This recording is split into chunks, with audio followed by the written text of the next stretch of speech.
There we go. Hello, everybody. We're here. I'm Rick Anthony. I'm in charge. I'm the vice president in charge of advocacy for Zero Waste USA. One of our advocacy program is the Save Albatross Coalition, whose goal is to get manufacturers to connect the cap so that we don't have dead albatross on Midway Island.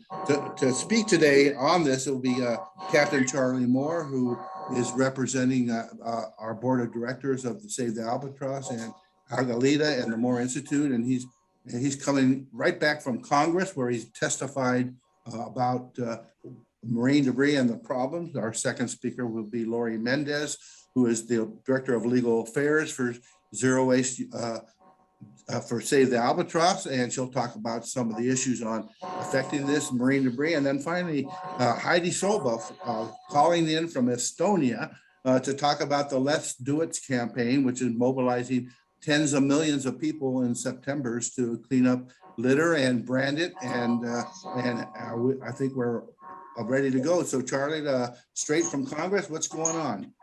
Well, I gave a presentation to the Transportation and Infrastructure Subcommittee on forever chemicals to make them aware of plastic pollution, because it's really something Congress hasn't known about. So I'm going to give you a rundown of the field first, and then talk a little bit about what I do on my own to prevent plastic pollution. So here we go.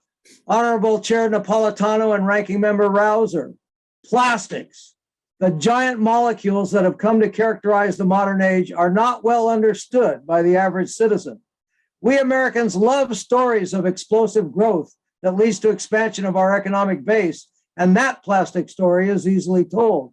We had to manufacture the first plastics to win World War II.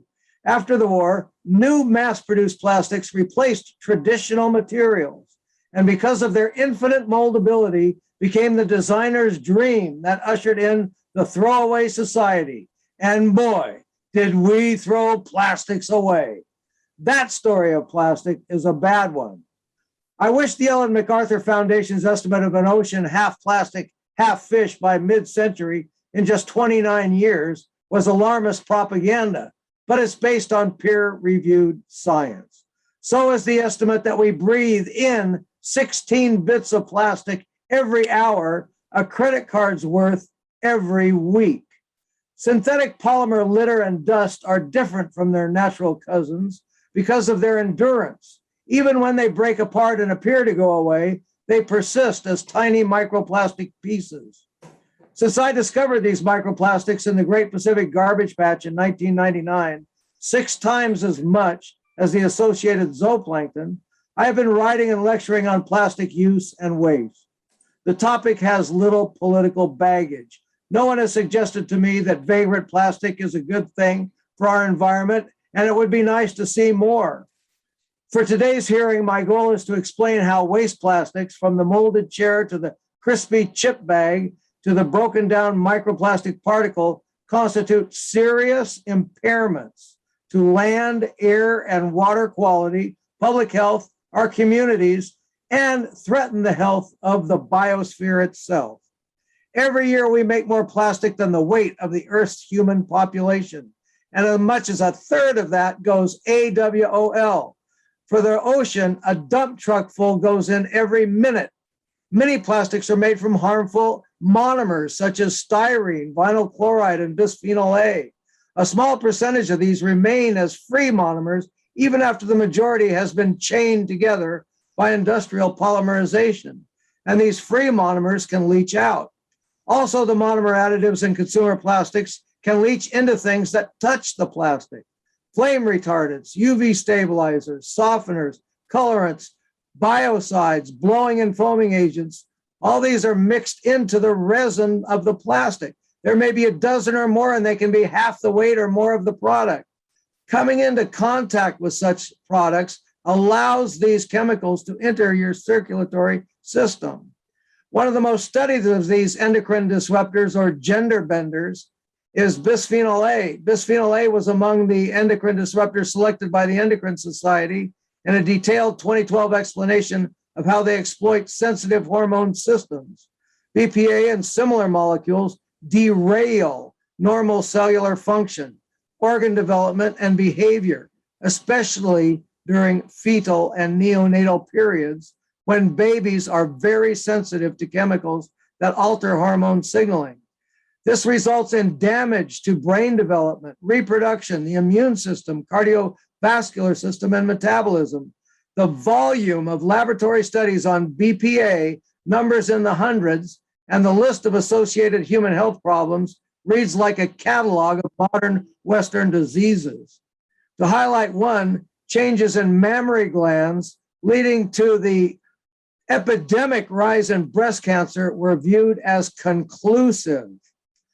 So plastic ingestion by whales and seals, fishes and birds like the albatross, jellyfish, marine worms, bivalves, corals, who are said to find the plastic tasty, and zooplankton point to its ability to mimic natural food, even in terrestrial soils where a common soil arthropod consumed plastic, perturbing its gut microbiota. Plastic food does not provide nutrients. It blocks passages, delivers pollutants, causes false feelings of being full, and damages the epithelial lining. These effects have been noted in 9 species of fish, 4 species of mollusks, 2 crustaceans, 2 mammals, and 2 human cell cultures. In a fish study, the microplastics crossed the blood-brain barrier and inhibited feeding behavior. Okay, so we're breathing these in. What will they do in our brains? Being insulators, they are sure to interfere with electrical signaling in our brains. Plastics were found in the human placenta in 4 of 6 women after childbirth, rendering the fetal placental unit vulnerable to adverse effects. Even leafy plants can contain the smallest waste plastics. They accumulate on the roots of plants, and in one study were transported to the leafy parts of thale cress as it grew. Plastic waste is hazardous waste, and the Environmental Protection Agency should take action to limit microplastic pollution. The Break Free from Plastic Act of 2021 has critically needed features such as a moratorium on virgin plastic production, minimum recycled plastic content, a national bottle bill, and attention to environmental justice implications. We should make sure its funds go directly to cities and counties to build the needed infrastructure. The extended producer responsibility provisions of the bill need to support local decision-making. The American Recycling Infrastructure Plan, prepared by the National Recycling Coalition, Zero Waste USA, and the Institute for Local Self-Reliance, provides guidelines for these investments. You have 2 minutes, Share Charlie. my screen briefly here after having made these remarks, and just tell you a little about another kind of extended producer responsibility, extended developer responsibility. This is a term I've coined because developers, just like producers of products, come in and build without any thought of the future.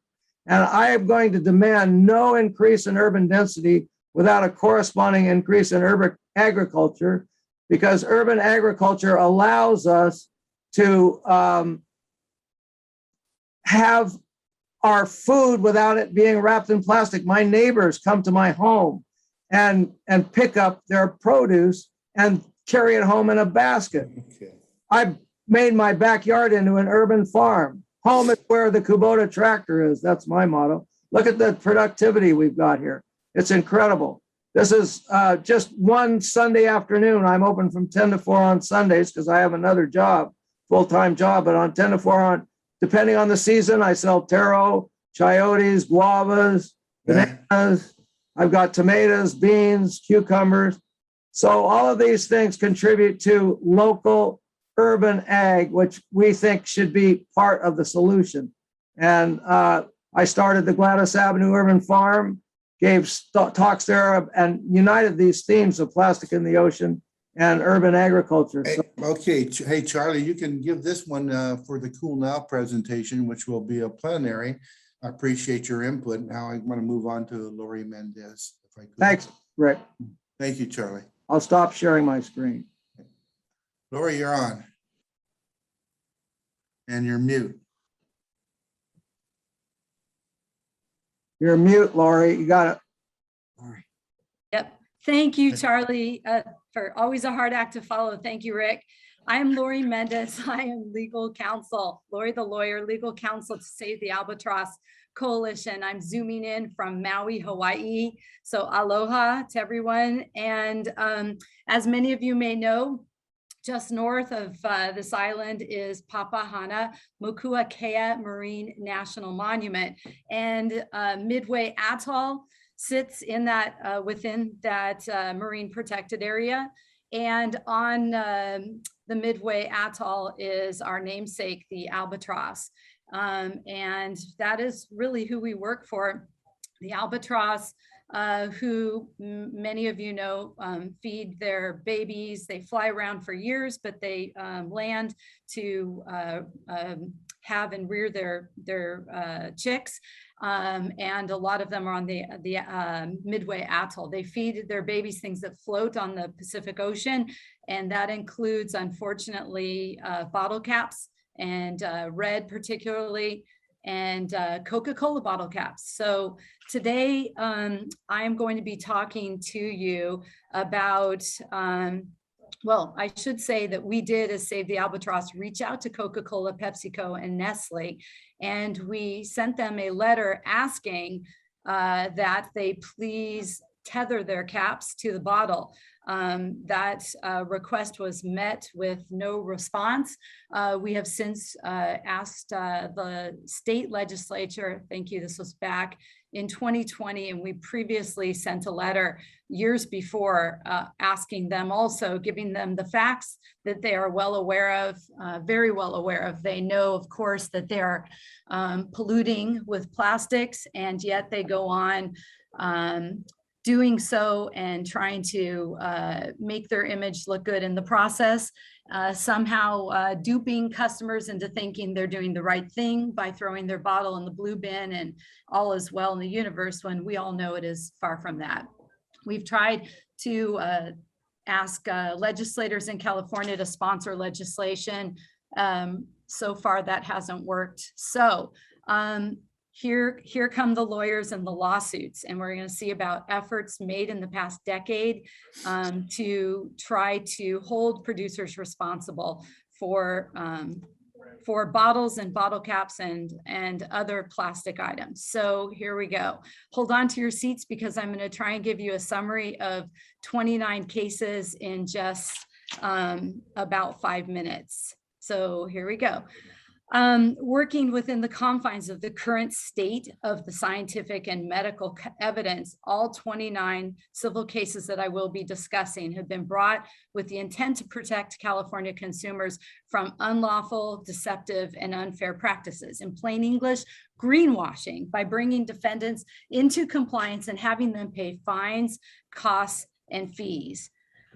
On October 6, 2011, now Vice President and then California Attorney General Kamala Harris filed the first of its kind greenwashing civil lawsuit on behalf of the people of California versus bottled water retailer Enso Plastics and 2 others. Enso represented that they added a special microbial additive to make their bottles 100% biodegradable and recyclable. The bottles were neither, and according to the complaint, Enso thus violated state law and misled consumers. That case ended successfully in 2013 with a settlement resulting in an $18,000 fine, but more importantly, the agreed upon court judgment prevented Enso from continuing with its alleged unsubstantiated greenwashing. More recently, cases have been filed against giant retailers. In December 2020, Lexington Law Group in the Bay Area filed on behalf of Greenpeace against Walmart. But I have to say, it has been having a procedurally rough go of it so far. The same law firm has had success in other greenwashing cases. For example, the last beach cleanup versus TerraCycle, filed by Lexington attorneys in March 2021, very recently, settled just last month with an agreement by TerraCycle to come clean and independently certify that it is actually recycling the stuff it says it's recycling, plus paying an undisclosed amount to the last beach cleanup for investigation and lawsuit costs and attorney fees. Likewise, in the case of Smith versus Keurig Green Mountain, it was filed on September 2018 based upon alleged false statements of recyclability of Keurig's K-Cup pods. After a rocky road of procedural maneuvering by Keurig, the filing attorney at Lexington advised that settlement is pending. While the terms are not yet known, it's reasonable to expect that Keurig will not be making further claims about recyclability of its K-Cups, and attorney fees and costs will be paid. Meanwhile, a consortium of district attorneys representing up to 23 different counties in California have banded together and formed the awesome greenwashing task force. Since 2014, working in concert, these DAs have brought 22 different claims to protect consumers from big retailers and some smaller businesses who allegedly marketed and sold plastic products in California that are falsely and misleadingly labeled as biodegradable or compostable in violation of California law. The DA consortium has had some success in settling several of the cases against the retailers, including both Walmart and Overstock in 2017, with agreed to civil penalties paid by the defendant retailer companies. Walmart paid a total of $940,000, almost $1 million, with $50,000 of those monies going to Cal Recycle to fund testing of plastic products marketed to consumers as compostable or degradable. The settlement further prohibits Walmart from selling plastics labeled biodegradable or compostable unless scientific certification supports the claim. In Overstock, similarly, they agreed to stop greenwashing and pay civil penalties of $27,000 going directly to counties that brought the suit. The Hey, DA. Lori, did you have a PowerPoint? Are you showing No, slides? I was asked Okay. not to, but I do have a table that'll be available if anybody wants that, and I'll All right, give that information. We were concerned that you didn't share your screen. Please go on. No, I'm sorry. I was told no PowerPoint, so I'll continue. I just want to mention one more case of victory with the DAs in 2018. They settled against Amazon to curtail their greenwashing. Amazon paid a $1.5 million civil penalty and investigative costs to the 23 filing counties and agreed to pay $50,000 to Cal Recycle. Hey, as I mentioned, Coca-Cola, anyone? There are two cases that were recently filed by the same Bay Area law firm on the same day, June 16th, 2021, this year. The first case is Schwartz versus Coca-Cola, Blue Triton Brands, and Niagara Bottling. The second is Sierra Club versus the Coca-Cola Company and Blue Triton Brands. And both suits were filed in the district court of the Northern District of California. They allege that these water bottle companies greenwashed by misrepresenting that the bottles that their water came in were 100% recyclable, both when they were not. Plaintiffs in both cases failed staunch opposition by Coca-Cola, and currently pending are motions to dismiss in both of those cases to be heard next month. Lastly, I'll mention Earth Island Institute. They filed a lawsuit against Coca-Cola, PepsiCo, and Nestle, the very same that we sent letters to, and big polluters on February 26, 2020. And the complaint alleges greenwashing. I have to say that Save the Albatross did encourage through our efforts this particular lawsuit, including against Crystal Geyser, which is a locally based company here in California.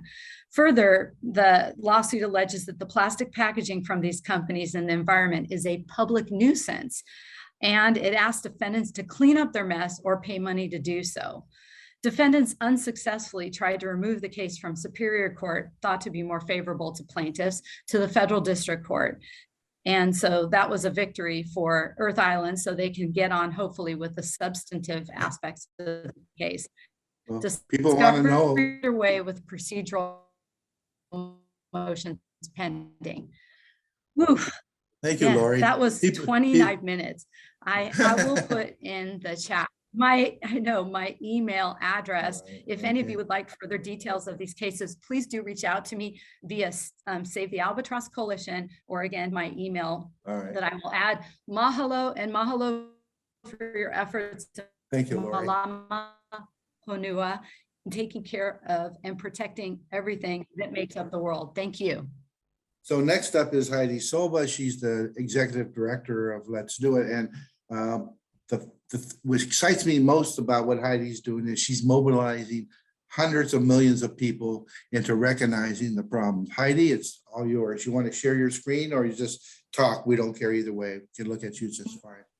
Thank you so much for the invitation. Thank you for having me.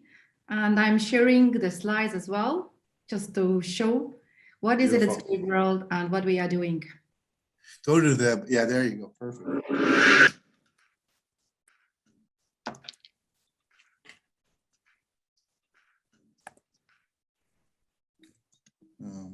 If you're talking, we don't hear you.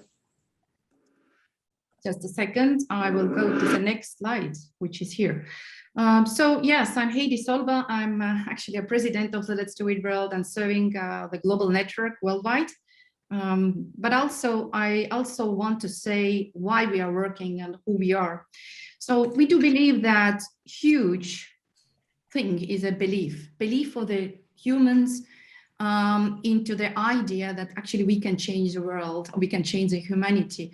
So taking this kind of really short way, our story is that its movement started from Estonia many years ago, but we had basically two bold people who said that we have to clean up our country, but we have to do it in one single day.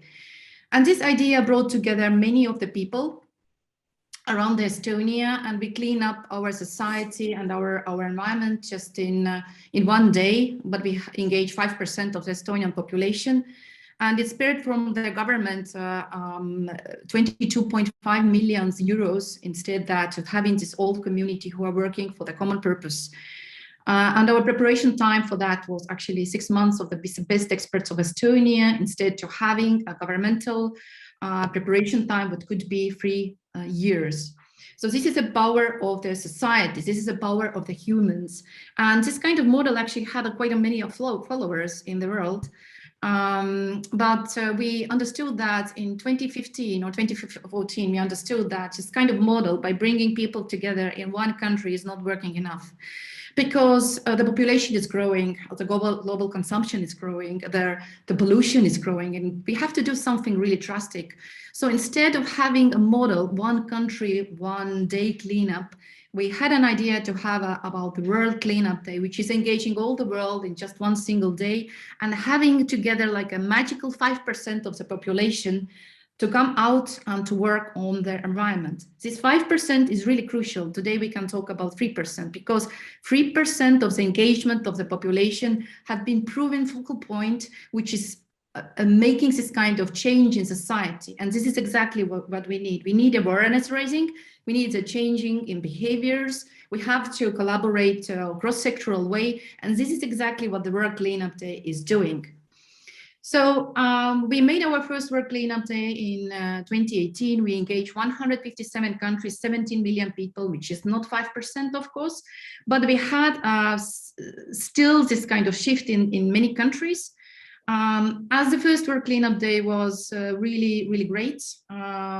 We had so many countries on board and our network was really strong. Then there was a decision to have a spin-off, which is Let's Do It World, which is governed by the network itself, which is today in 164 countries. Our values are that the belief that we can change the world with the humans and through the humans by engaging the people into positive collaborations. So we want to see the change and be this change and also walk our talk.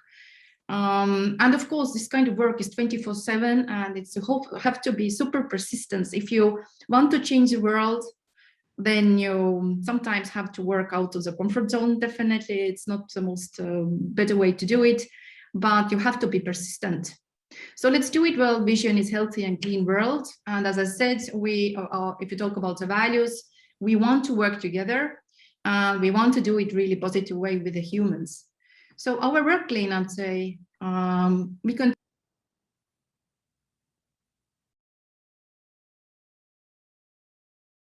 unmute. Somebody is muting me. You're okay now. I hear I you. apologize. I was trying to mute myself. I'm so sorry, Heidi. That's okay. So as I said, about 2018, we had quite many countries and quite many followers. Right before the COVID in 2019, we saw that the World Cleanup Day is booming. It's going really big. We had many countries more, and it was growing. Then we had a COVID. We actually predicted that next year would be like a 50 million people already, but we had a COVID. And instead of the really high numbers, we had quite many recessions in many countries and we had less people. But this is the numbers, what we are counting by the reports provided by our leaders. And in reality, during the COVID time, there are a lot of individual cleanups, small country cleanups, community cleanups, and a lot of organizations who are coming to the cleanups. We do not have the numbers. So this is what is our reports by the Let's Do It Well leaders. And we were really surprised because this year, even during the COVID times, 31 countries, even the Germany or France, made this kind of biggest cleanups ever this year. 31 countries. But if you talk about the numbers, you can see the involvement by percentage. And in those countries who have been engaged, 5% by the population, which is this kind of miracle focal point to change the society. We see quite many of them. I cannot say that all have been done remarkable change in the communities or in the country, but definitely it's raising the awareness, and I think this is exactly what we need. If you want to prevent pollution, we have to raise awareness also in so many different kind of levels. And these countries usually have been done really huge cleanups in many years, especially I want to brought out Indonesia, which is a really huge country, and we have made this kind of service before and after the World Cleanup Day.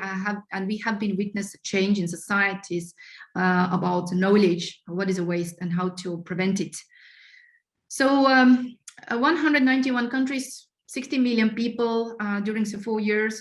Actually, it's 198 million volunteer hours. This is the power of society when they want to have some kind of solution. But I think this is the most important slide. So the power of cooperation is creating social innovation. And I think this is really important. If we want to change the world, we have to have global engagement. And we don't talk about just one organization. We have to, as organization NGOs, we have to collaborate together. Why? Because we have the same common aim. We have the same resources. We have shared values, and we don't have borders.